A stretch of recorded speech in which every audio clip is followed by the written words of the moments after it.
All right, here we go. Let's get into the article. Mattis admits there was no evidence Assad used poison gas on his people. Lost in the hyper-politicized hullabaloo surrounding the Nunes memorandum and the sealed dossier was the striking statement by Secretary of Defense James Mattis that the U.S. has no evidence that the Syrian government used the banned nerve agent sarin against its own people. The assertion flies in the face of the White House memorandum, which was rapidly produced and declassified to justify an American Tomahawk missile strike against the Shirat, I know I'm mispronouncing that, airbase in Syria. Mattis offered no temporal qualifications, which means that both the 2017 event in Khan Shaykhun and the 2013 tragedy in Gouda are unsolved cases in the eyes of the Defense Department. Mattis went on to acknowledge that aid groups and others had provided evidence and reports, but stopped short of naming President Assad as the culprit. There were casualties from the organophosphate poisoning in both cases. That much is certain, but America has accused Assad of direct responsibility for sarin attacks and even blamed Russia. Surprise, surprise. We blame Russia for something, for culpability. Now its own military boss has said on the record that we have no evidence to support this conclusion. Jesse says, I'm expecting Howard Dean's apology tweet to Gabbard any day now. Yeah. I wish. We both wish. We all wish. Let's not. I dropped my pick again. God damn it. I'm just all willy-nilly today. Can't hold on to a guitar pick.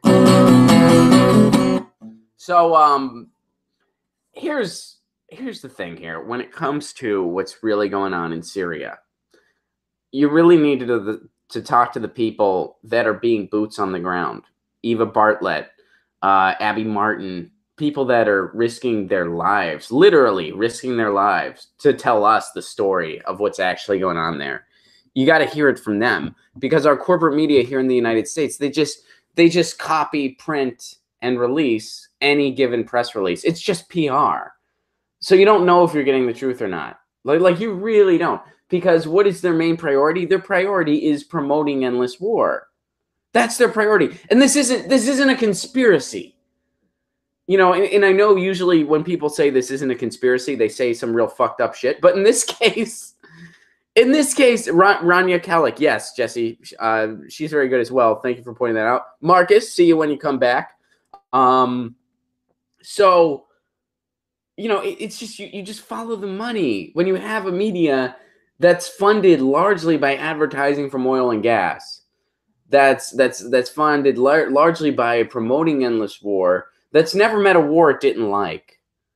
When did our corporate media in recent years ever oppose any war? Iraq? No. Afghanistan? No. Any of the other wars? No. You don't even hear about most of them. Are they talking about what we're doing in Yemen? No. Hell, they're even beating the drums for war with North Korea and Russia. Our media's never met a war we didn't like. The Washington Post is in bed with the CIA. NBC is hiring straight up CIA people.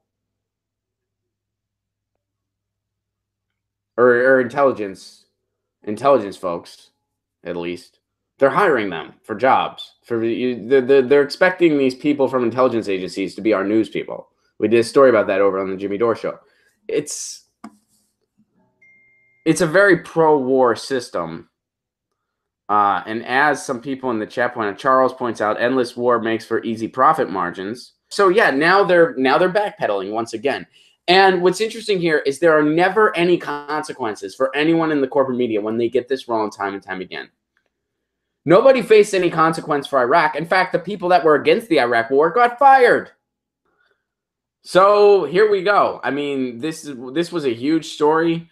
People were blaming Assad. Now they're finding out that we don't even really know what's going on over there. Hey guys, thanks for watching. That was a clip from Get Your News On with Ron, the world's first viewer-curated streaming news show.